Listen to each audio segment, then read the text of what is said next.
Muy buenas a todos los heavy mentaleros, bienvenidos a vuestro podcast favorito Heavy Mental. Como todos los días estoy aquí en muy buena compañía con Miki. Saluda a la afición, Miki. Muy buenas, Javi, buenas tardes. Y con David también. David, saluda al populacho. Buenas a todos, bienvenidos a este partido podcast. Y hoy tenemos un tema absolutamente fascinante, entre el cual normalmente nosotros como buenos nerds y buenos gafotas deberíamos levantar así la nariz un poco y decir, nosotros no hablamos de estas groserías. Fútbol, este tipo de cosas, eso es como muy del pueblo y tal. Pero siguiendo nuestra famosa frase de que puedes tener 3 doctorados y te puede gustar el porno con ponis, hemos logrado conectar 2 temas que a nosotros nos fascinan. Bueno, uno nos fascina más que el otro. Capítulo 6. Exactamente. ¿Puede la innovación enseñar algo a los clubes de fútbol? ¿Cómo os habéis quedado? De pasta de boniato, ¿verdad?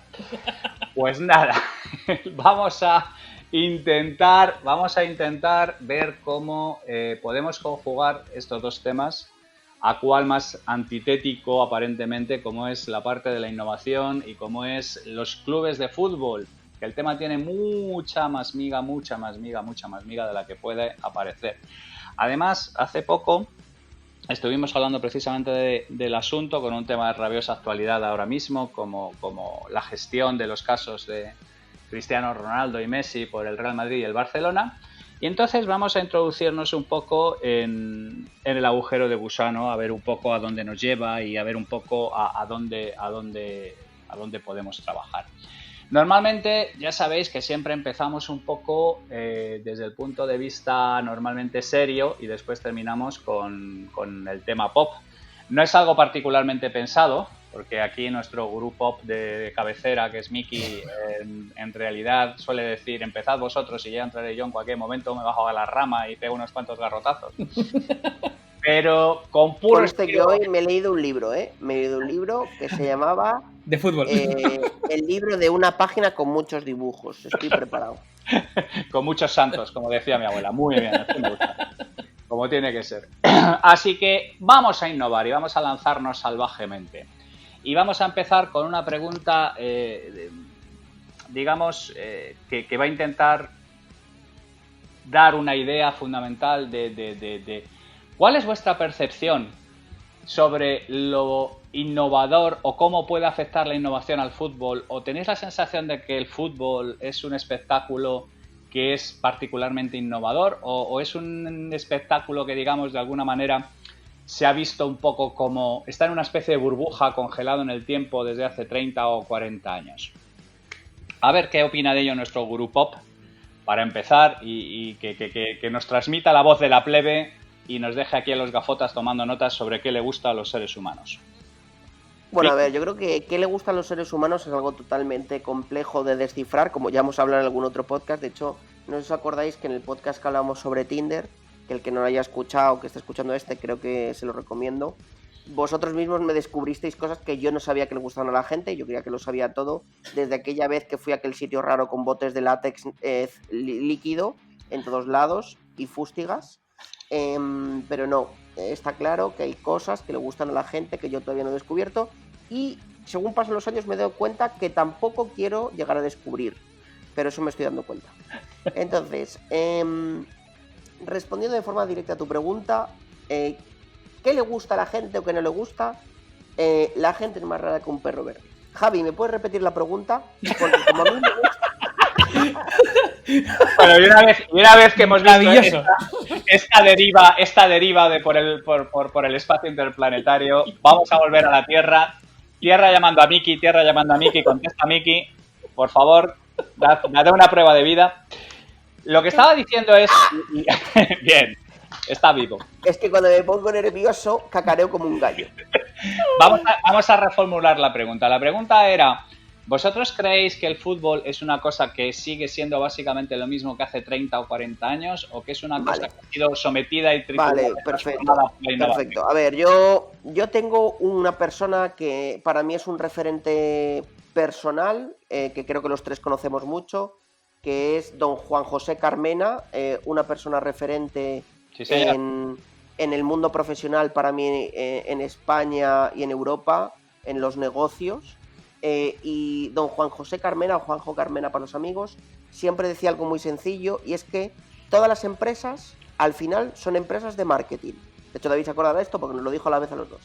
Y es totalmente verídico. El fútbol ha pasado de ser un deporte bueno, de gente profesional, totalmente preparada y con una con una valía totalmente demostrable y tal, a un deporte cuya última y única finalidad no es en sí mismo el acto del deporte, es el acto del movimiento marketingiano que genera los cientos de millones de dólares o de euros que mueve todos los años, que ahora lo que está realizando, lo que está sucediendo además, es que no sé si lo habéis visto, muchos equipos europeos se están yendo a hacer las Américas y abriendo franquicias en Estados Unidos, en México y en otros países de Norteamérica principalmente, porque obviamente Sudamérica sí que tiene una cultura futbolística muy grande.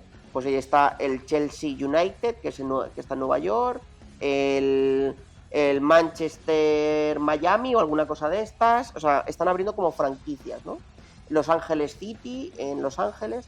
Pero al final se está convirtiendo, como yo lo veo, es que en los últimos 30 años, por supuesto, sigue habiendo ahí 22 tíos que corren detrás de un balón y que están fit, ¿no? Digámoslo así, que hacen su crossfit, sus pesitas y que se controlan, ¿no? Que levantan neumáticos y todo. Efectivamente, y que hacen su crossfit y van ahí 3 veces por semana a pegar saltos, o sea, todo eso, ¿no?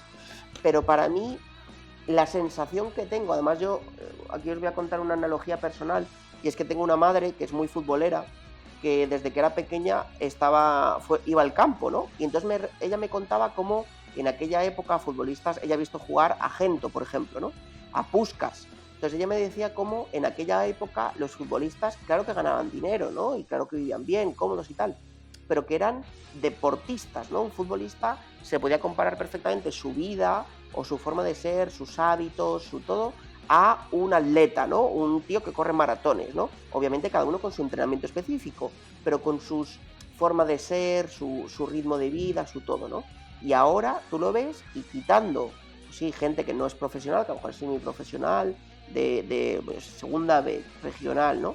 Tú ves que todos los que llegan al final, por supuesto, obviamente con esfuerzo, ¿no? Deportivo, pero el fútbol a día de hoy es puro marketing. De hecho, hay bastantes historias de cómo los clubes al final lo que hacen es, bueno, necesito comprar un jugador, a ver qué puedo vender, o a ver qué derecho puedo revender o renegociar, o no sé qué, ¿no? Entonces, obviamente hay un espectáculo deportivo y, por ejemplo, en España, países como España, ya es parte de la cultura, ¿no? No es un tema pop, es un tema cultural, ¿no? El abuelo que va con su nieto todos los años al fútbol por primera vez, la señora que tiene el puesto de pipas desde hace 20 años y lo tiene en el mismo sitio, las bufanditas para que lo compre no sé qué el aficionado, las peñas de fútbol que son de toda la vida, la peña del Real Madrid de Tokio, que son 20 locos japoneses que les encanta Florentino y pues llevan las mismas gafas que él y ponen su careta, ¿no? O sea, hay una parte de acervo cultural. Pero para mí, honestamente, la gran diferencia entre el fútbol de hace 30, 40, 50 años con el fútbol actual es que ahora el objetivo final no es tanto ganar un título o tener un equipo de deportistas profesionales, pues lo que yo creo, sino el dinero que voy a conseguir hacer como deportista profesional gracias a eso. Y ahí, bueno, vemos casos, obviamente, como gente que al final, pues yo creo que nos suenan varios de los actuales, como pues el caso de Neymar, ¿no? Que es un vividor. O sea, es un tío que ha centrado sí, luego el tío meterá 30 goles, o 22, o 38, ¿no? Los que sean. Pero el tío se dedica a vivir la vida y disfrutar, y si está con 28 pelandruscas, pues mejor que con 7, ¿no? Bueno, eso creo que tiene una larga tradición, ¿eh? Garrincha me parece que no se iba a meter en el monasterio una vez que terminaban los partidos.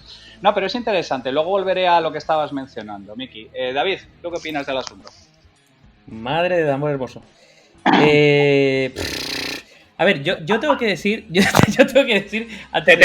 Se te ve suelto con el tema. Se te ve ahí como. Yo tengo que decir que mi relación con el fútbol ha sido una. No ves un partido desde el 94. Exactamente. Específicamente desde el 98, desde el Mundial. A ver, no, mi relación con el fútbol digamos que ha ido decayendo con el tiempo, fue muy intensa en los tiempos mozos, donde yo era como una especie de enciclopedia humana del mundo del fútbol, específicamente de los mundiales, me fascinaban. Y tenía todas las estadísticas en mi mente y de hecho pues estuve en los juveniles del Tenerife. Yo me acuerdo cuando dejé Tenerife, vine a Madrid, lo primero que hice fue buscar un equipo de fútbol. Es decir, sí que he tenido mucha actividad con el mundo del fútbol, pero cada vez ha ido a menos. Maravilloso. ¿Por qué? Pues fíjate, yo la verdad que no sabía por qué, como que poco a poco me iba dejando de interesar. Y fíjate, primero decayó el visionado y después el practicar el deporte. Es decir, estuve muchos más años practicando fútbol habiendo perdido el contacto absoluto con la Liga, la Champions y todo esto y seguía jugando al fútbol porque me gustaba más el deporte en sí que todo lo que se había creado alrededor de fútbol, como industria, ¿no? Es decir, fíjate, yo recuerdo de ir a partidos con mi abuela, que era súper forofa del Tenerife, a la cancha, al estadio, el Isidoro Díaz López, a ver al Tenerife. Y la verdad que era como súper pasional, ¿no? Y poco a poco, como que la pasión, y probablemente hay un efecto también en las personas jóvenes, que es una especie como de efecto aspiracional, ¿no? Yo quiero ser ese tío y que le idolatran un montón de gente y que gana mucho dinero y que tiene mucha exposición. Y poco a poco, claro, cuando no sé si te vas haciendo un poco mayor o vas descubriendo otro tipo de gustos o de pasiones o de hobbies, no sé, me empezó a parecer una industria muy poco deportiva y de deporte y mucho más vinculada al mundo del marketing y del trajineo comercial. Y de hecho, fíjate, otro dato súper curioso, yo también empecé bastante joven a jugar a fútbol relacionado a videojuegos relacionados con el fútbol o a juegos, ¿no? Empezando por el PS Fútbol 4.0. Y ya llegaste los tarde, mejores juegos de la hostia. Los mejores juegos de la vida. Los futboleros de verdad empiezan con el FIFA de Mega Drive en el 93, como yo, ya pelotas sueltas. Pero qué cojones. Yo tengo que decir que antes del PS Fútbol había otro juego que se llama el Striker. Sí, el Striker, efectivamente. Madre mía, qué clásico. Bueno, pues el caso del PS Fútbol 4.0, que además que tenía un bug, que si tú ibas por el centro del campo siempre tirabas... El 4.0 escrito además por mi amigo Javier Fáfula, creo recordar, que era el... ¿En serio? Sí. O Marcos... A ver, había un juego Cobrón. que estaba a ese nivel. No sé si os acordáis, que estaba a estos niveles. Yo es que la verdad, yo creo que es el juego que más he jugado de fútbol en mi vida, que era el World Cup de Game Boy. Coño, el de los jugadores que eran como redonditos. Como cabezones, efectivamente. Que siempre la forma de meter gol era triple A y triple B 3 veces seguidas desde el centro del campo y siempre hacía una chilena y metía gol. Chilena y el balón se ponía como Oliver y Benji, que se ponía en plan... Veo que te acuerdas. Muy bien, no. O sea, yo tenía mucho vicio. El caso es que el PS Fútbol fue evolucionando, evidentemente, y yo con él, y te das cuenta que al final lo importante en el PS Fútbol no era ganar los partidos. Básicamente era tener una buena audiencia, tener el campo lleno, era otra movida diferente, ¿vale? Y no sé, y hubo un punto en el que yo me recuerdo cuando vine a Madrid que dejé ya de ver partidos de fútbol, me seguí dedicando a jugar. De hecho, pasé de fútbol 11 a fútbol sala. Ya los últimos años, incluso en Tenerife, me gustaba más el fútbol sala por un tema de, no sé, un tema más como de la estrategia y el equipo se da menos la individualidad y más una estrategia de equipo. Y hasta llegar a un punto, pues no sé si sería... Pues no sé, ponte 2005, 2006, que desconecté absolutamente del mundo del fútbol y no he vuelto a... Bueno, pues lo típico, ves un partido por un acto social, no sé, en la final del Mundial, ¿no? Y quedas con gente y te tomas unas cervezas y ves el partido. El caso es que yo soy sí, pero como ves Eurovisión, ¿no? O sea, exactamente. O como veo un partido de tenis, es decir, al final yo creo que tengo la capacidad de valorar si un partido es interesante o no, igual que el tenis, y disfrutar de un buen partido, pero ni sigo a los jugadores, ni sigo a los clubes, ni sigo los resultados, ni las estadísticas, ni me va la vida en ello, nada, absolutamente nada. Entonces, no sé, o sea, yo creo que contestando tu pregunta inicial de qué le gusta a la gente y tal. Yo personalmente, y fíjate, he investigado si las nuevas generaciones están más, o sea, si hay estudios, ¿no?, relacionados con que las nuevas generaciones están más desligadas del mundo del fútbol o es un tema al final generacional que se ha ido perdiendo, y el caso es que no. El caso es que no, el caso es que sigue Bueno, generando... hay un problema ahí, ¿eh? O sea, yo sé pertinentemente que la gente de la liga, Tebas, toda la gente que está metida ahí está muy preocupada porque se pierde el vínculo que había de los padres llevando a los hijos al fútbol. Eso sí. Y cosas por el estilo, ¿eh?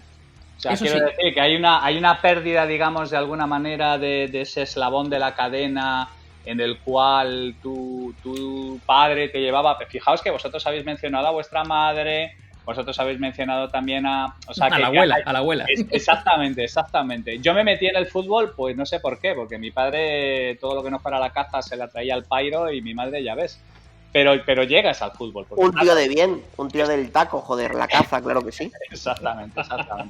Y el cartuchazo, ¿dónde está el cartuchazo? Pues padres de hijas, ya sabéis cuál es el deporte que tenéis que escoger.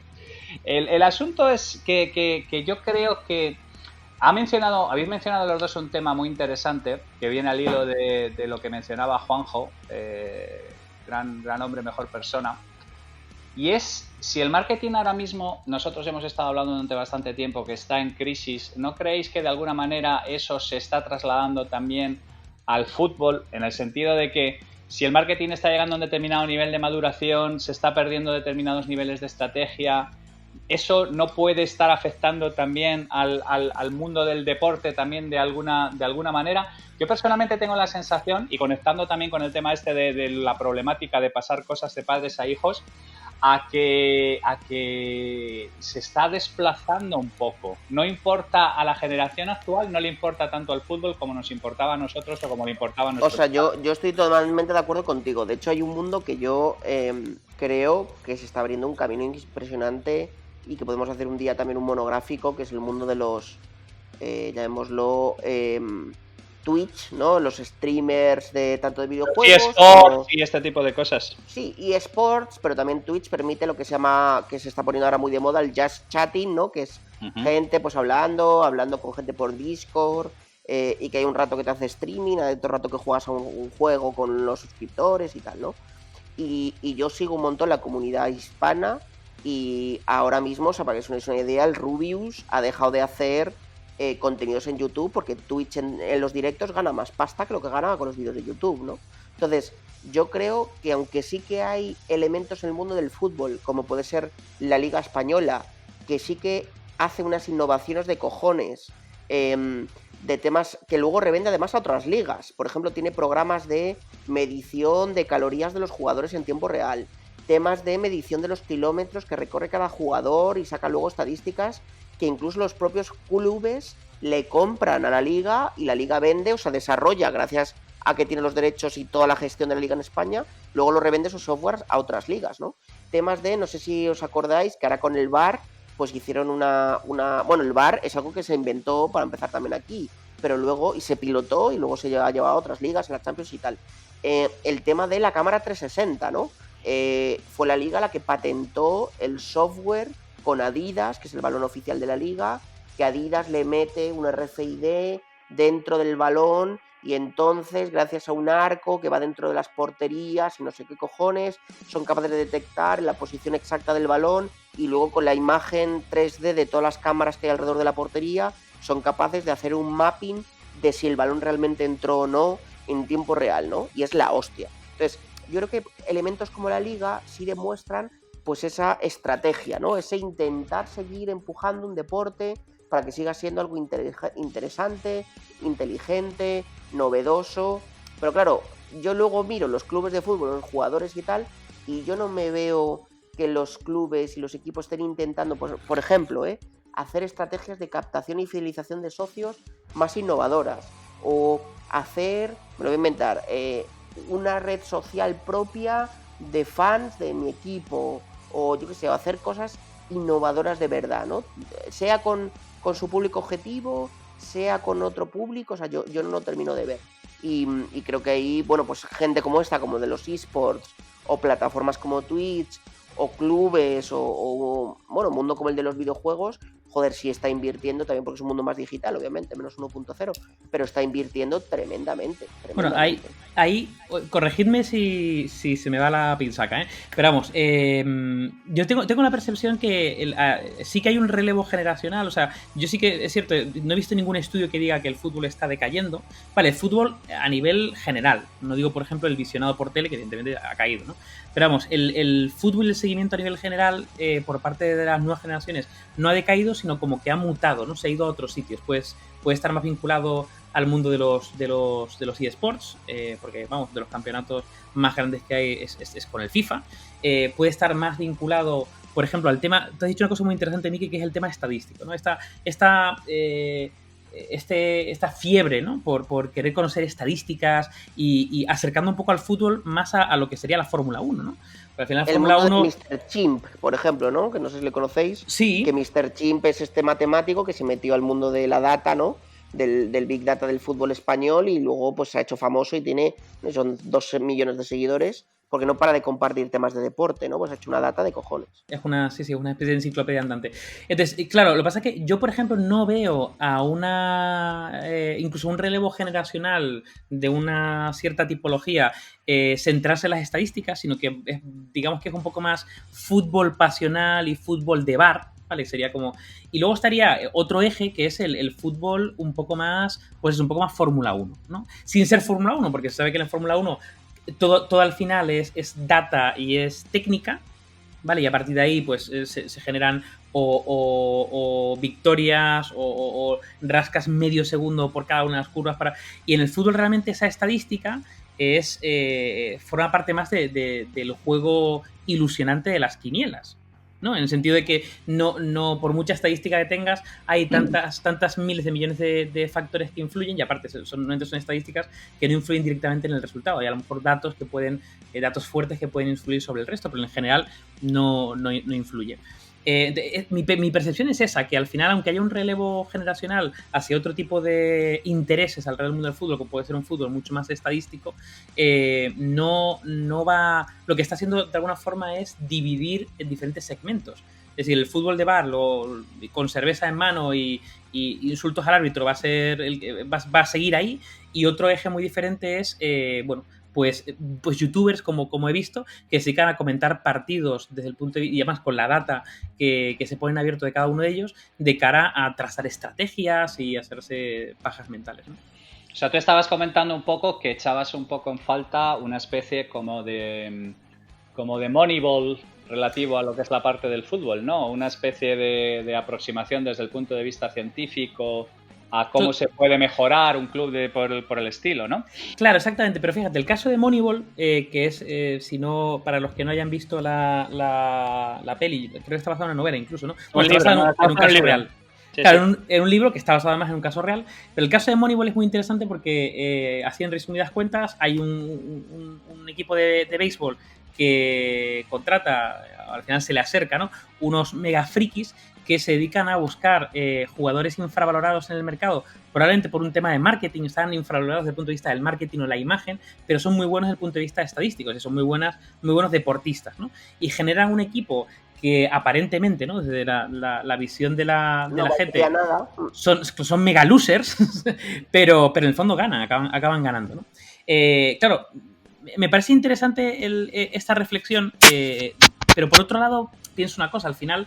¿es viable esto en el mundo del fútbol? Es decir, sobre todo desde el punto de vista económico, ¿vale? Es decir, tú puedes tener un equipo que no sean los grandes clubes, ¿no?, que utilice ese tipo de técnicas para rescatar jugadores o buscar jugadores que tengan un track record importante desde el punto de vista deportivo, pero que no tengan una gran campaña de marketing alrededor, ni tengan agentes, por lo tanto van a ser mucho más económicos para generar un equipo...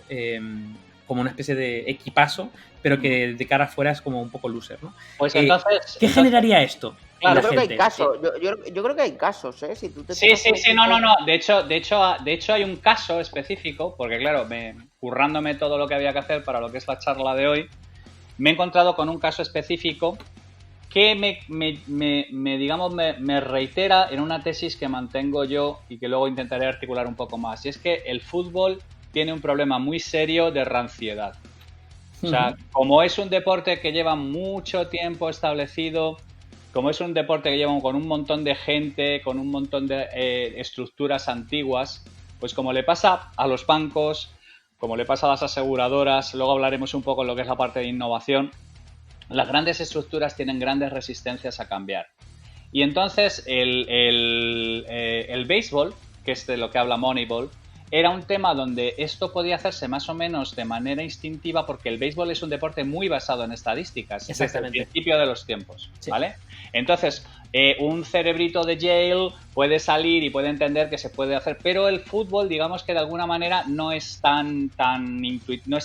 es más pasional, es lo que mencionaba David, es más de bar, es más de que todos tenemos un seleccionador dentro, es como más intuitivo. Sin embargo, yo me he encontrado una cosa maravillosa, que es un equipo de fútbol danés, que se llama el Midtjylland, que es un equipo de mierda sin un puñetero... Ya estamos leyendo libros, macho. Sí, no, al libro volveré luego, porque el libro todavía no, pero no te preocupes que el libro cae.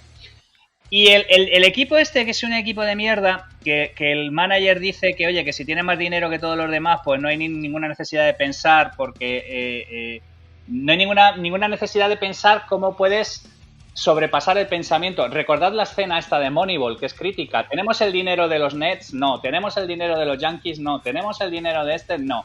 ¿Cuál es nuestro problema? Nuestro problema es que hay equipos ricos, equipos pobres, 50 metros de mierda y debajo estamos nosotros. Entonces tienes que outthink, tienes que superar en pensamiento al resto de la gente. Y entonces este equipo que me he encontrado, macho, es que han ganado la liga danesa en el 2014 y el 2015 metiendo 25 goles a balón parado, por ejemplo, completamente ensayados. Y han vuelto a ganar la liga 17-18. Con un equipo de mataos, especialistas, contratados para una serie de cosas, pero esto es en una liga danesa, no es una liga mayor, no es algo que esté ahora mismo en los despachos de la gente. Yo tengo la sensación de que el fútbol es un deporte muy rancio institucionalmente. Yo conocí a Carlos Calderón, que fue el primer manager de marketing que tuvo el Real Madrid cuando se lo trajo Florentino Pérez en el 2000, y me decía que hasta el año 2000 el Real Madrid era un club de fútbol que licenciaba para hacer sábanas y para hacer llaveros. O sea, no claro, lo que yo te decía, estructuras de marketing, tío.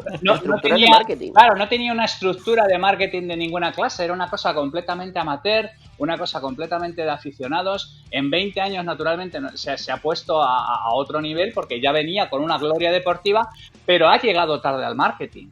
Y ahora que el marketing está en crisis, porque el marketing está en crisis por muchísimas razones, porque ahora mismo con el COVID está sufriendo el fútbol de una manera absolutamente terrorífica. ¿Por qué? Porque están sufriendo sus fuentes de ingresos normales. Sus fuentes de ingresos normales son los patrocinios y son la publicidad y son toda una serie de cosas. El porcentaje de dinero que se ingresa por taquillas es muy inferior al que había en los presupuestos hace 40 o 50 años. Entonces yo tengo la sensación de que el fútbol no es muy diferente a la banca o no es muy diferente a los seguros. Es un sector necesitado de actualización y que no está, como culturalmente tiene mucho peso y hay muchas áreas que son muy clásicas, no está sufriendo la transformación que tiene que tener y puede ser sustituido incluso en 20 o 30 años por cualquier otro tipo de manifestación como pueden ser los eSports. Puede ser que directamente los eSports sean lo único que exista a nivel de que cubra lo que está haciendo ahora mismo el fútbol, digamos en términos de tribalización,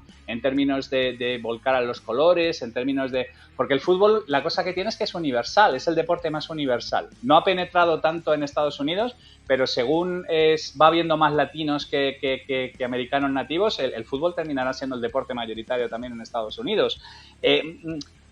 ¿Cuál es vuestra sensación? ¿Cuál es vuestra percepción de que el fútbol, su propia gravedad, su propio campo gravitatorio por los años que lleva y la clasicidad que lleva les va a resultar un lastre a la hora de conectar con las próximas generaciones, o es algo que va a pervivir y tiene un siglo por delante sin ningún tipo de problemas para seguir siendo el mayor deporte masivo o aglutinante masivo del mundo?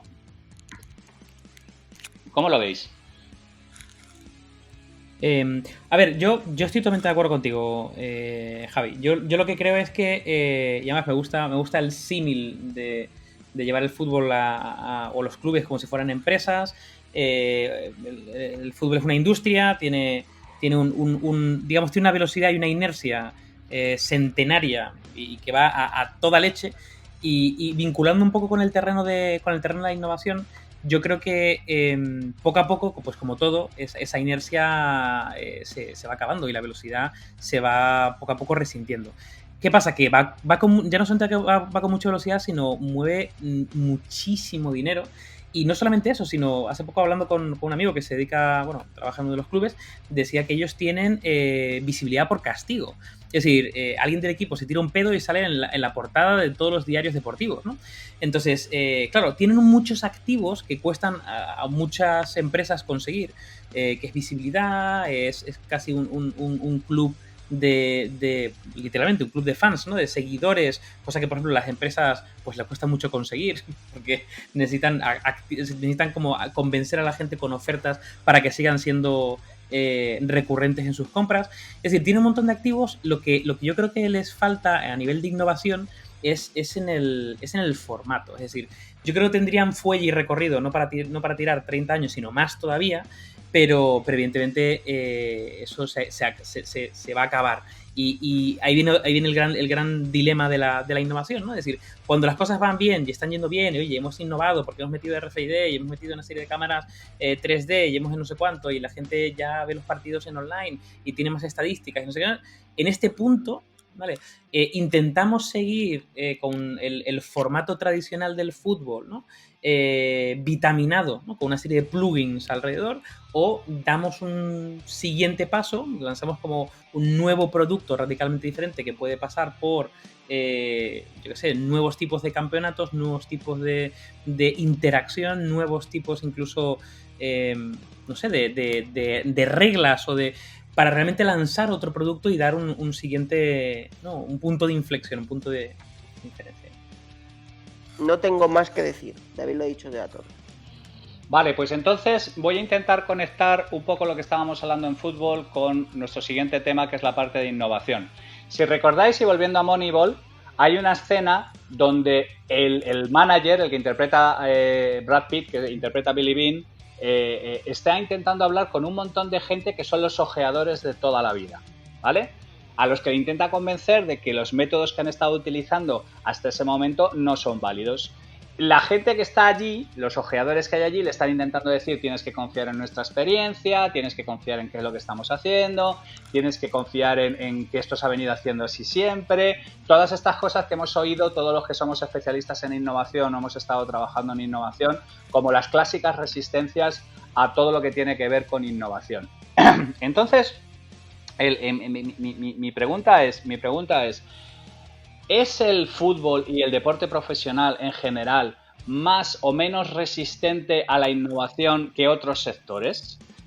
¿O es sencillamente que la inmensa mayoría de los sectores que son, digamos, de alguna manera exitosos presentan todos los mismos tipos de resistencia? Pues es una pregunta poderosa. No esperarías menos, espero. Una pregunta, por supuesto, viril y poderosa. Yo creo que no. Es decir, yo creo que el fútbol como ente, como sector, si lo queremos llamar, no sé si llamarlo sector, deporte, tipo de negocio, yo no creo que sea un deporte más un sector, una empresa más resistente a la innovación que otras. Yo no lo creo. Yo sí creo que lo que ocurre es que, como en otros sectores, la edad media y el tipo de carisma y de conocimiento de las personas que toman las decisiones son las que afectan al poder de la innovación en ese sentido, ¿no? De hecho, yo estoy casi seguro que hay, vamos, a lo mejor me matáis por este comentario, porque los dos sabéis infinitamente más de innovación que yo, pero yo tengo una teoría personal en las últimas prácticamente 3 semanas de que la he forjado, de que hay una relación directa entre la edad de los que toman las decisiones en las compañías y la capacidad de innovación de las mismas. Creo que es directamente proporcional la asunción de riesgo con el límite de confort de esas personas que toman las decisiones, ¿no? Entonces, Si en la media de los directivos de una compañía tienen 60 años, obviamente siempre va a haber una desviación o va a haber algún caso que se salga de la muestra, ¿no? Y de la línea estándar base, ¿no? Pero yo, vamos, lo tengo clarísimo que dime qué edad tiene el que toma la decisión y te diré cuánto innova esa empresa, ¿no? Uh-huh. Bueno, pero a ver, yo no estoy, o sea, no tengo tampoco el dato, pero vamos, que en el mundo del fútbol entiendo, ¿no? Que los máximos responsables de los clubes, ¿no?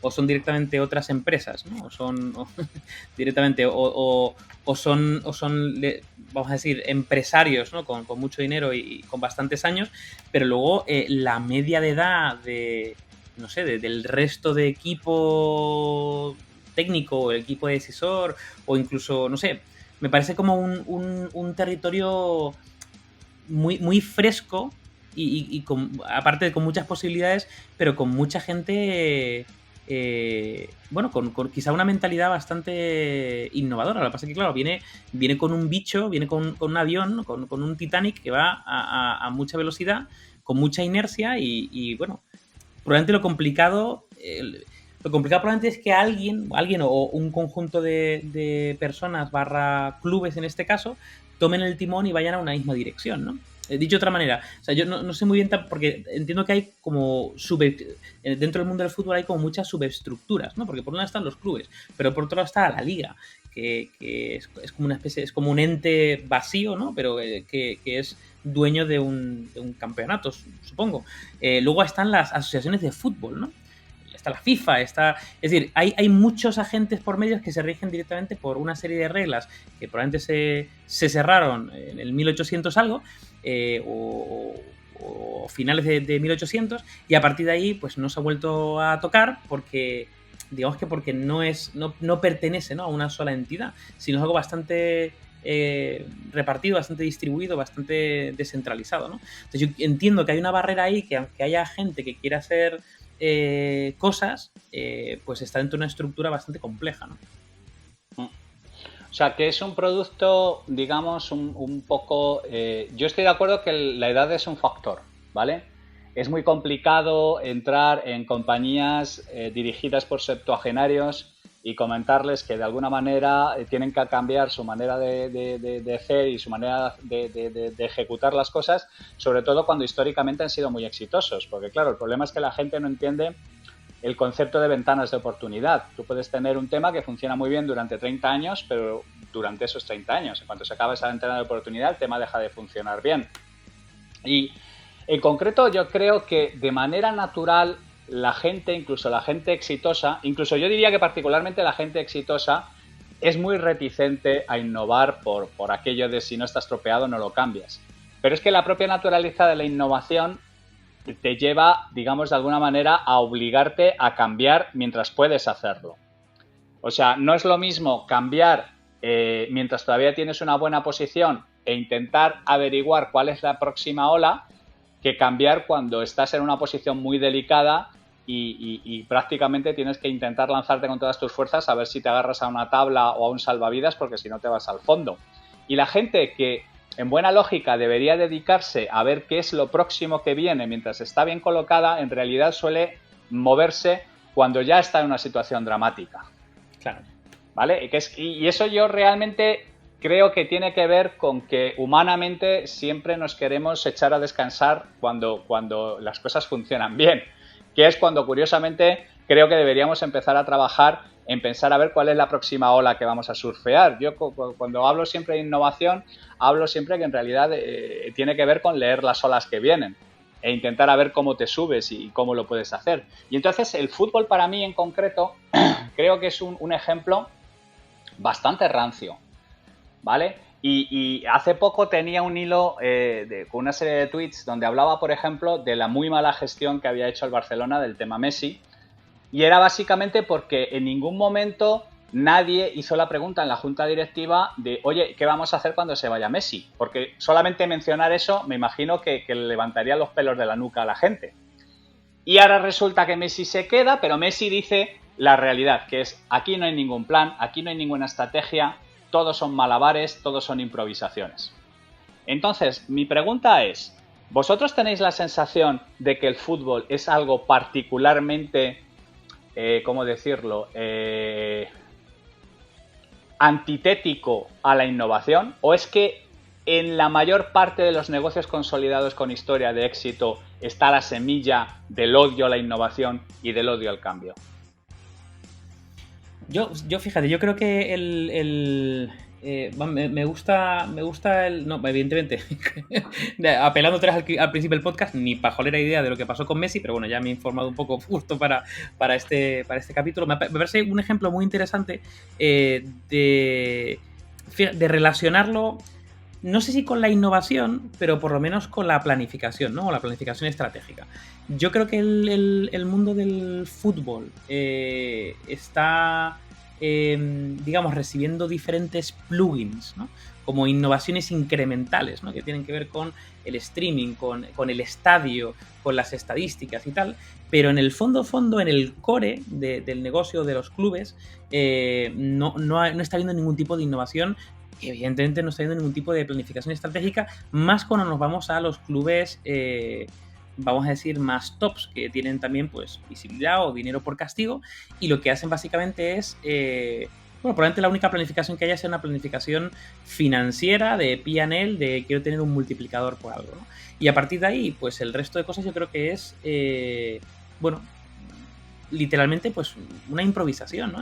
Y además cuando se tiene como una especie de configuración que funciona, pues el objetivo es intentar mantenerla lo más posible optimizada para que siga funcionando, ¿no? Y bueno, y ya cuando pete, pues peta y ya veremos, ¿no? Y tengo dinero para, de alguna forma, pivotar o moverme a otro punto de equilibrio que encontraré porque tengo dinero y demás, ¿no? Los clubes más pequeñitos yo creo que lo tienen un pelín más complicado, y ahí ya me pierdo un poco la parte de conocimiento de cómo lo hacen, pero entiendo que son otros presupuestos que van muy vinculados a o que aspiran a intentar ganar algún tipo de título, tener algún tipo de visibilidad, porque entiendo que eso le mete en la rueda, ¿no? de los derechos y el marketing y la tele y los jugadores, y poder fichar algún tipo de alguien que dé visibilidad, ¿no? De hecho, es que hay un par de libros muy buenos sobre la parte financiera en el fútbol. Yo recuerdo uno que me leí hace muchos años, cuando todavía leía, que era de José María Cuando eras más joven, ¿no? Sí, que era de cuando leías. Huch. Correcto, que era de José María Huch, que hablaba de la parte financiera de los... Lo voy a buscar ahora mientras hablamos para decir el título. De la parte financiera de los clubes, y es increíble cómo realmente el disparador marketingiano puro del income, ¿no?, de los clubes fue efectivamente los derechos televisivos, y cuando las grandes ligas empezaron a explotar la parte de derechos televisivos, y empezaron pues ya no solo a explotarlo en un mercado, sino, oye, que le vendo los derechos de los partidos del Barça a la liga, a la televisión nacional de la India, ¿no? Y es ahí donde de verdad se disparó, y bueno, muchos deportes viven de eso, porque no solo hablamos de pues otros deportes como el tenis, como la Fórmula 1, las motos, la gran fuente de ingresos de los equipos, los clubes, como lo quieras llamar, proviene de los derechos de televisivos, ¿no? Y también en los negocios más recientes de deportes, por ejemplo, la Fórmula E, que es un claro ejemplo de innovación, donde han intentado reinventar toda la competición de la Fórmula 1, pero solo con coches eléctricos, donde ahí la innovación no es tanto el modelo de negocio, porque es una liga, ¿no?, igual que la Fórmula 1, sino el propio coche, donde sí que están intentando pues llegar un poco al break de la parte eléctrica. Ellos viven solo, única y exclusivamente prácticamente de los derechos televisivos de ciertos mercados, ¿no? Entonces al final es un negocio relativamente, pues como decía yo al principio, marketingiano, ¿no? En cuanto a por qué los clubes no innovan, yo creo que es ese mix, pero también ese mix de edad directiva, lo que dice Javi, pues la ansiedad, que seguramente la edad pues influirá, que pasa pues con ciertos sectores en España pues muy evidentes, muy tradicionales, como pueden ser pues también, voy a decir una barbaridad, pero seguro que todos también lo estamos pensando, como pueden ser los toros, ¿no?, que es ese olor a rancio y a bueno, pues antiguo, y bueno, luego ya por supuesto cada uno que piense lo que quiera del mundo animal, que ya es algo, pero hablo como negocio, no como un tema de la parte animal. Que tiene un tufillo rancio tremendamente grande, ¿no? Y con el fútbol pues cada vez pasará más. Y es así por el que los chavales ahora ya no ven fútbol, sino ven a, pues no sé, a Ibai, al Rubius y a DJ Mario jugar partidos de FIFA en Twitch, porque es mucho más interesante que ver un Leganés Barcelona. Y prefieren ver un Leganés Barcelona jugado por Ibai y por DJ Mario que el de verdad en la tele, ¿no? Y es por un tema de entretenimiento, ¿no? El fútbol ha pasado a ser algo que, como no está innovando tanto, pues está dejando de ser entretenido, ¿no? Y eso pues esa es una afirmación magnífica. ¿Vosotros creéis que el fútbol va a seguir el camino de los toros? Tened en cuenta que el fútbol es un tema universal que ha logrado conectar con prácticamente todo el mundo, mientras que los toros única y exclusivamente ha conectado con el mundo latino, que siendo grande no es el mismo tamaño. Claro, yo creo que no va a seguir, o sea, creo que eso es hablando un poco en términos futbolísticos, son dos ligas diferentes. Pero vamos, en el tema del fútbol yo creo que ya ha sobrepasado está en otra liga muy diferente y tiene otro tipo de alcance, otro tipo de inercia mucho mayor. Pero fíjate, hay una cosa muy, muy interesante, desligando ya del mundo de los toros y vinculando a lo que le decía Miki, con el tema de las nuevas generaciones prefieren ver a el Rubius, no sé cuánto, jugar partidos de FIFA, ¿no? Aquí hay un fenómeno, aquí me pasan dos cosas, ¿vale? La primera es, si tuviésemos que comparar el fútbol o la liga o los clubes, ¿no? con empresas y cuáles son sus productos, en el fondo los productos de los clubes de fútbol son los futbolistas.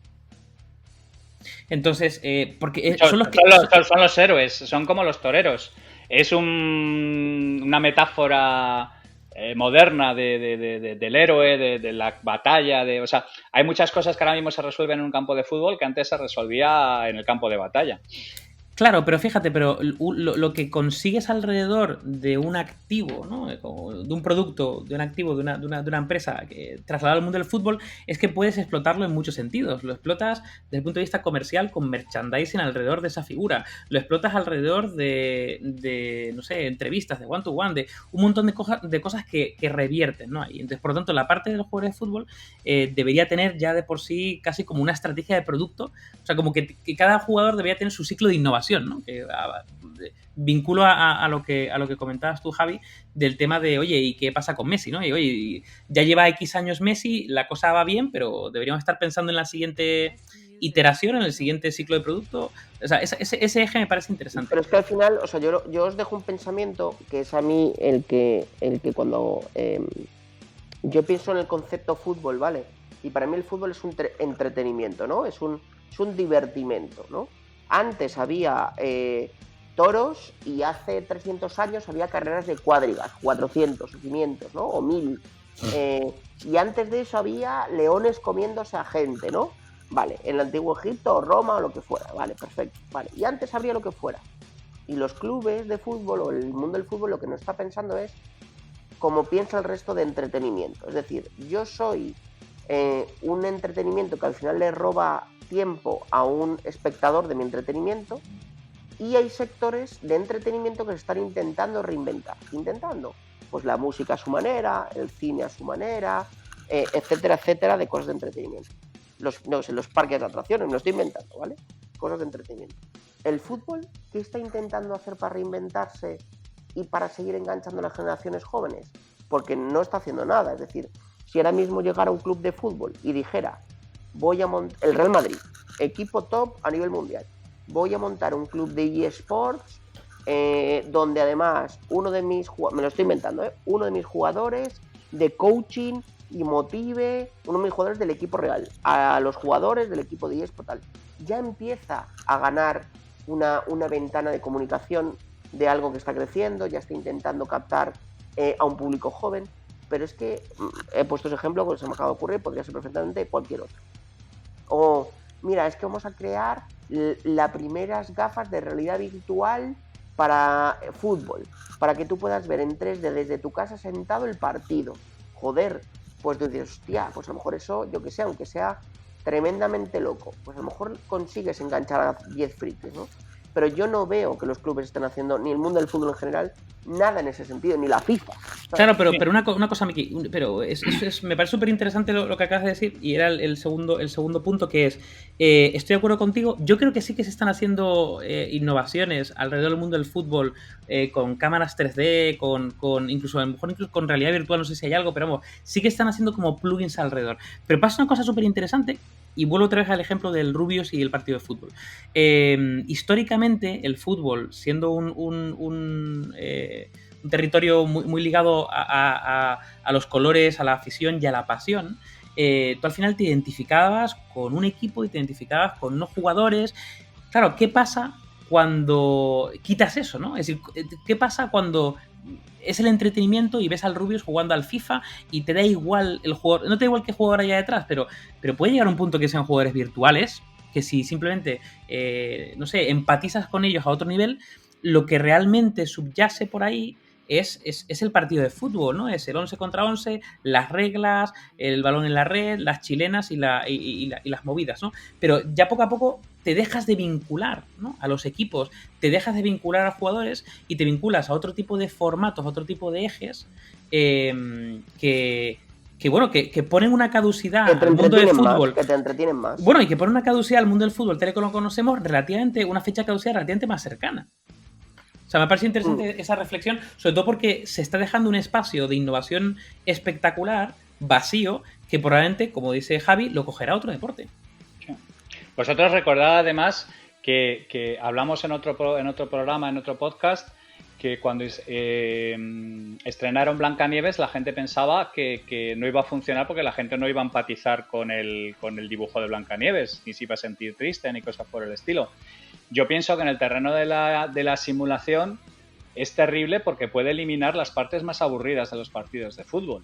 Y entonces un tema de LOL o un tema de algo por el estilo, de League of Legends o una partida online grande de Fortnite y cosas por el estilo, es una auténtica barrena para los sentidos. Es loquísimo. Es como ver jugar al mus a la gente que no ha jugado nunca al mus. Es una cosa que ocurre a una velocidad que tu cerebro es incapaz de procesar. Entonces es muy complicado que chavales que se lo pasan bien jugando al Fortnite en modalidades de Capture the Flag con una acción frenética vayan a ver un Leganés Getafe con empate a 0 y 14 patadas por debajo del suelo. O sea, es muy duro asumir que unas determinadas formas de entretenimiento terminan pasando de moda, ¿eh? Yo me imagino que si te hablabas con Justiniano y le decías que las carreras de cuadrigas iban a ir al carajo, te miraría con cara de pez.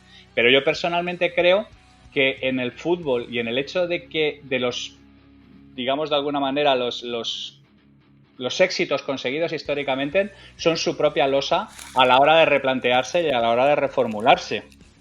Hay una cosa tremendamente interesante que has dicho. Y yo solo, creo que aquí... solo una, Javi, ¿eh? Solo una. Sí, bueno, es que estaba de suerte. Estaba de... Perdón.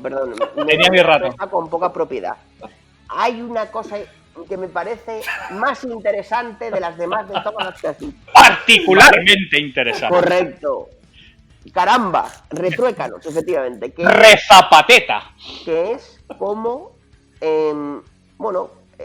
quizá por las nuevas tecnologías, por la infoxicación, por la gran cantidad de estímulos, notificaciones, emails, lo que sea, ¿no?, los que estamos acostumbrados en el día de hoy, cómo la sociedad, las nuevas generaciones mantienen mucho menos la atención y, sobre todo y más importante, son más impacientes a la hora de consumir contenido educativo y o contenido audiovisual, ¿no? Y esto es un tema tremendamente interesante. Claro.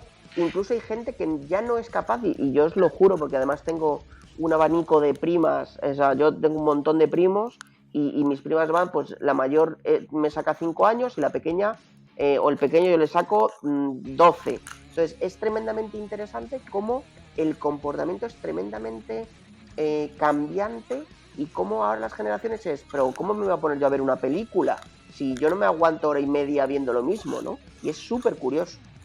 Sí.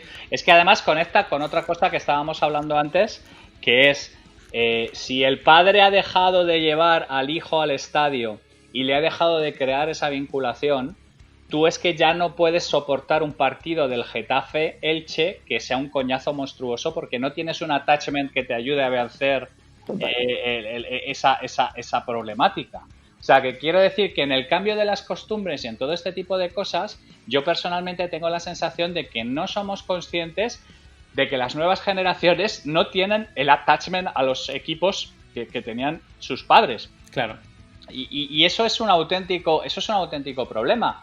Porque, claro, cuando tú te conviertes en un icono mundial, como puede ser el Real Madrid, el Barcelona o el Manchester United o cosas por el estilo, el tema está en que, oye, es que la competición se vuelve absolutamente feroz por ocupar un espacio en la cabeza de la gente. Y luego hay una cosa que es tremendamente interesante, también apoyando lo que has comentado hace un rato, de la estrategia, ¿no? Que tú decías, estaba comentando David, ¿no? De esa parte de thinking estratégico, de hacia dónde vamos y tal. Y yo, cada vez más, y a lo mejor, oye, pues os descojonáis de mí, estoy leyendo, y esto sí es verdad, e informándome de cómo funcionan los grandes estrategas políticos. Y joder, la política es un negocio que lleva toda la vida, porque al final es igual, es un negocio que lleva siglos, ¿no? La política. Y es espectacular cómo hay auténticas batallas de Juego de Tronos, estrategias dentro de los partidos, entre partidos, partidos entre países. O sea, soy del Partido Popular de España y me llevo bien con el Partido Popular de Alemania. Vale, pero estamos tratando una estrategia en Europa de no sé qué. Miki, si te parece, esto lo dejamos para otro podcast, porque vale, es un melón bastante grande que sí me gustaría abrir. Pero al contrario que tú, yo personalmente pienso que la política es otra roña momificada que necesita una actualización profunda. Y sobre eso me gustaría volver otra vez, porque es que en realidad la innovación la hemos querido traer a la palestra en este programa, pero la innovación es un aspecto absolutamente clave tanto en nuestra vida personal como en nuestra vida profesional, como digamos, es algo que podríamos haber sacado en cualquiera de los programas de los que estamos hablando, porque en realidad nosotros estamos trabajando continuamente sobre innovación y sobre, digamos, de alguna manera, cómo sacudir la pereza natural que tiene nuestro cerebro a trabajar en cosas en las que está cómoda, ¿vale? De hecho, para que la gente que escucha este capítulo lo sepa, aquí las dos personas que nos acompañan, Javier Recuenco y David Alayón, son dos de los grandes referentes de la innovación en España. Pero no innovación como falsa innovación de yo me autodenomino innovación, sino porque cada uno, dentro de los trabajos que han ido teniendo, dentro de las empresas con las que han ido trabajando, son referentes reconocidos sectorialmente, cada uno en su nicho, como grandes personas de la innovación. Entonces, yo creo que es importante, y totalmente de acuerdo contigo, Javi, que al final toca mucho todos los aspectos en general que hablamos casi en cada podcast, ¿no? Eso es. Y además hay un tema sobre el que me gustaría saber vuestra opinión, y es lo que yo llamo la innovación de palo, que es el cubrir algo viejo, una propuesta de valor absolutamente vieja, de una capa de maquillaje para intentar parecer algo nuevo sin alterar realmente la propuesta de valor. Yo lancé hace poco un hilo de tweets hablando de cómo, por ejemplo, la industria del juego no se había modificado desde hace 40 años. El jugador básico de slot de maquinita tragaperras en Estados Unidos tiene 62 años. Y lo único que ha hecho la industria es hacer cada vez más altas las máquinas, cada vez con neones más brillantes y cada vez con multimedia, pero la propuesta básica no se ha alterado. También hablaba, por ejemplo, de los test de predicción de embarazo digitales, que en realidad lo que son es una batería, 2 sensores de luz y debajo una tira de predicción de embarazo que cuesta 30 céntimos, todo envuelto en una especie de cápsula de plástico y batería, en lo cual lo único que ocurre es que tú dejas tu orín en la tira y se lee la reacción que se produce sobre la misma. O sea, yo esta innovación de palo en el que la gente no quiere realmente innovar la propuesta de valor y lo único que quiere es parecer moderno con respecto al exterior, yo creo que es una de las cosas que más daño hace la innovación, porque muchísimo dinero se gasta en fuegos de artificio y en intentar transmitir a la gente que estás realmente innovando cuando no estás desafiando la propuesta de valor. Y creo que al fútbol le pasa un poco esto. ha introducido un montón de cosas, pero el dinero sigue viniendo de los mismos sitios, del contrato de televisión, de los patrocinios, de una serie de cosas que ahora mismo están en peligro, porque, como bien habéis dicho desde el principio, todo esto es marketing, pero si el marketing está siendo sometido a unas... yo de los tres que estamos soy posiblemente el que más relacionado esté con el marketing, y el marketing está siendo sacudido por una serie de fuerzas que lo están desgarrando. Entonces eso ataca a los ingresos del fútbol y eso tiene que atacar de manera necesaria a la estructura global. Entonces a mí me gustaría saber cuál es vuestra opinión de por qué la gente es tan aficionada a intentar parecer moderno en lugar de transformarse de verdad. Porque mola y existe Instagram. Por lucir. Claro, porque la clave, o sea, yo creo que como latinos lo entendemos. Y la clave no es ser algo, es parecerlo y molarlo. Es look the part, es flaunted. No. Como decían los sigue Sputnik, tío, es flaunted, efectivamente. De hecho, yo, honestamente, creo que gran parte del mundo sajón, del mundo del norte de Europa y demás, que sienta cierta aversión a nosotros, es que es hasta comprensible, porque ellos lo que dicen es, son unos flipaos que encima van de chulos, son guapísimos mucho más que nosotros simplemente somos altos y rubios, pero nada más, y encima tienen buen tiempo y mujeres guapas. Entonces claro, ellos dicen, joder. Y la comida, no te olvides. Bueno, la comida, el tiempo, el clima, las relaciones sociales, porque claro, tú dile a un alemán que se ha enrollado, claro, en la puta vida va a tener 300 amigos. Pues eso, pues para ellos es como hostia. Entonces yo creo que hay un componente también ciertamente relevante. Yo ahí, Javi, o sea, tengo una respuesta súper clara, que es que requiere esfuerzo. O sea, digamos que lo menos esfuerzo que va a requerir va a ser poner una capa de marketing para parecer que has cambiado, que te has transformado, ¿no? Pero la transformación real primero requiere un esfuerzo. Y cualquier cosa que requiera un esfuerzo va a costar más que el poner una especie como de cajita con lacito, ¿no? Lo segundo, y ya vinculado también con el mundo del fútbol, pero en general para las empresas, requiere orquestar y poner de acuerdo a un ecosistema, ¿no?, que tiende a la entropía. Requiere orquestarlo de tal manera de que todo de alguna forma cambie de forma o simultánea o por lo menos de forma secuencial para llegar a un punto en común, y eso también cuesta un montón. En una empresa cuesta mucho alinear a todo el mundo. En una industria como puede ser el fútbol, donde tienes tantos agentes, ¿no?, tantos nodos en un sistema, pues cuesta muchísimo, requiere un esfuerzo extra, más todavía que la transformación real, ¿no? Por lo tanto, la conclusión que yo creo que se llega es que en ese esfuerzo o no merece la pena, o muchas veces no se sabe muy bien cómo enfocarlo. Por lo tanto lo dotamos de un lacito, ¿no?, de marketing alrededor. Dicho esto, también es verdad que creo que existen diferentes tipologías de la innovación, ¿no? Es decir, yo creo que tú has hablado de innovación en el cambio de la propuesta de valor, ¿no?, que en el caso del mundo del fútbol, pues tiene que ser un cambio que vaya al algo muy, muy core del mundo del fútbol. Pero bueno, hay otro tipo de innovaciones, ¿no? Está innovación en el canal, innovación en el servicio, innovación en la relación con los clientes, innovación en la red, en los procesos. Yo sí que creo, y aquí sí que rompo una pequeña lanza con mi poco conocimiento del mundo del fútbol, que sí que están haciendo pequeñas innovaciones que hay alrededor de eso, ¿vale? ¿Qué ocurre? Y ahí sí vuelvo a conectar contigo, que creo que si se lleva mucho tiempo sin hacer ningún tipo de innovación en el core de un negocio, por muchos plugins e innovaciones incrementales que me meta alrededor, llega a un punto que pasa factura. Entonces yo creo que todo lo que se genera de innovación en cosas anexas a lo que es la propuesta de valor, lo que te ayudan es a mantenerte fresco, ¿no?, a hacer como un refresh, como diferentes versiones, pero llega un punto en que tienes que lanzar un producto totalmente nuevo, y es probablemente lo que le toca ahora mismo al mundo del fútbol. Estoy completamente de acuerdo. Y yo añadiría otro factor también, que es el miedo a sentirte incompetente. Muchísima gente tiene un miedo absolutamente atroz a salir de donde está cómodo, de su zona de desarrollo, y a entrar en territorios inexplorados, porque la propia naturaleza de la innovación pues es eso, salirte de la carretera y empezar a dar machetazos. Bueno, pues un poco por cerrar, me gustaría saber un poco vuestra conclusión sobre el deporte, el fútbol en general, su relación con la innovación, condensado en una o dos frases de estas que caen sobre la mesa como si alguien hubiera dejado caer un pisapapeles de plomo. Miki.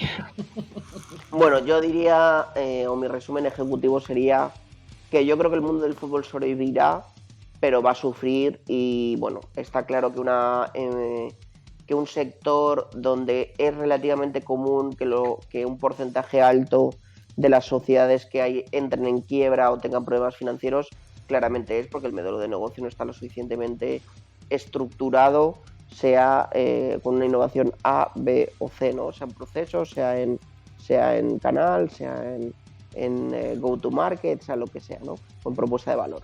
Entonces yo creo que claramente el fútbol necesita tener un twist y encontrar un nicho de mercado que seguramente sea mucho más atemporal, ¿no?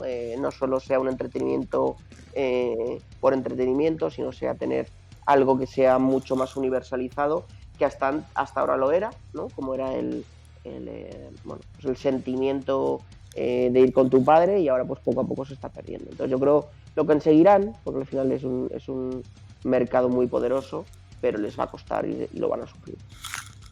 David.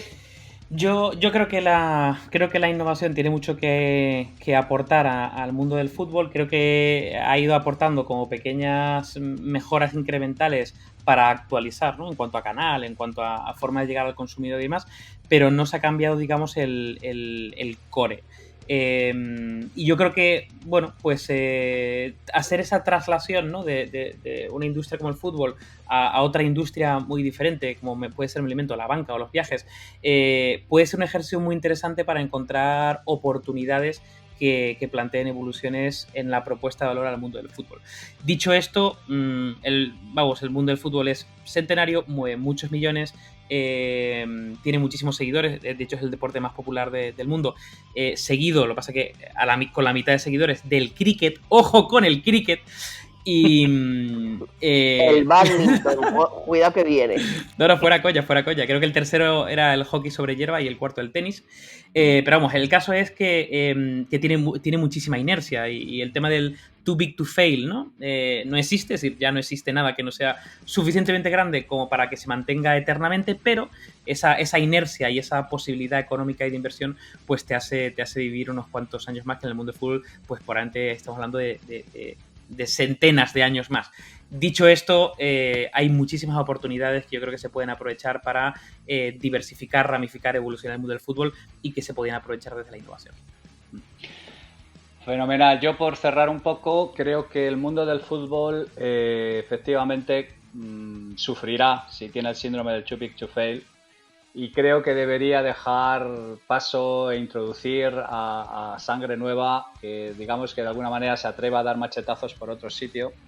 Eso está muy bien recogido en Moneyball, y como no he recomendado nada de ningún libro en este programa y me siento como desnudo, pues os recomiendo que le echéis un vistazo a Soccernomics, que es un libro fantástico sobre el mundo actual que tiene que ver con el fútbol, que es de Cooper, y básicamente menciona una cosa sobre la que sí me gustaría que reflexionemos, que es el fútbol no ha tenido una mirada real desde el punto de vista económico y desde el punto de vista de marketing, salvo en los últimos 10-15 años. Eso quiere decir que hay algo que ha permanecido prácticamente intocable durante más de un siglo, y que la evolución y el fútbol que conocemos ahora es básicamente de los últimos 20 años. Así que yo creo que si son capaces el mundo del fútbol de introducir en su ADN de gente realmente innovadora, pues posiblemente sobreviva para durar otros 100 años, y si no, pues que tengan cuidado con el cricket o con las tabas o con la petanca o con cualquier cosa, porque cualquier cosa que sea capaz de leer la próxima ola mejor que el fútbol, da igual el tamaño que tenga, las cuadrigas palmaron y al fútbol le puede pasar lo mismo. Bueno, pues hijos del metal y de la ciencia, muchas gracias como siempre por haber estado conmigo. Gracias Miki, gracias David. Gracias compañeros, un placer. Súper placer como siempre. Como siempre, compartir tiempo con vosotros, y ha sido un auténtico placer, y hasta el próximo podcast. Metal y ciencia, compañeros. Un abrazo. Chao.